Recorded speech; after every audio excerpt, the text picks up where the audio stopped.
Well, as we have learned through time that we used to believe that it was just getting your bell rung, or it was just one of those things where you saw stars. We now are understanding those seeing stars or having your bell rung can have long-term effects. Not necessarily immediately, but certainly later in life. And over the research that's been shown, far too many athletes have just brushed it off, swept it under the rug, and continued on playing. And we heard tonight, obviously, with Joan Pelly and losing Eric at a very young age due to the misunderstanding or the, let's call it ignorance of the injury. We now realize how serious it is, so we need to know what the cause, effect, and consequences of this dark injury is, and certainly that's why we educate people about it. It's important to me because I have lost a son.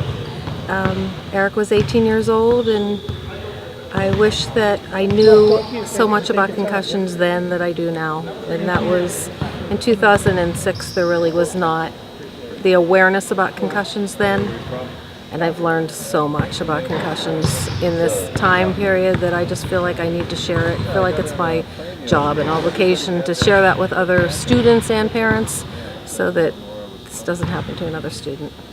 Well, I'm hoping that it just kind of raises the awareness a little more about themselves.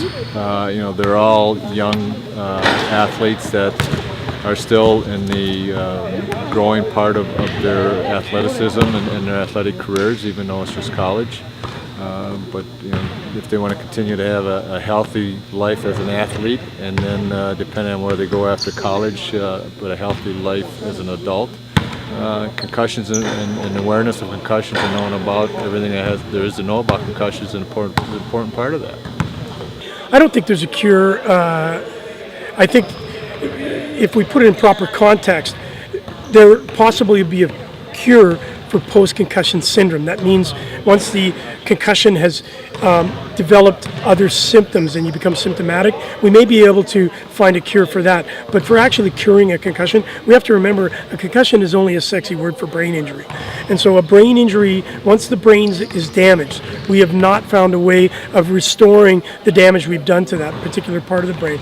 So I don't think it'll happen in my timeline that we'll actually see a reduction completely of or eliminating concussions, but we certainly can reduce the incidence of by educating ourselves and understanding, again, what the cause, effect, and consequences are. But a cure, I don't see that in the future.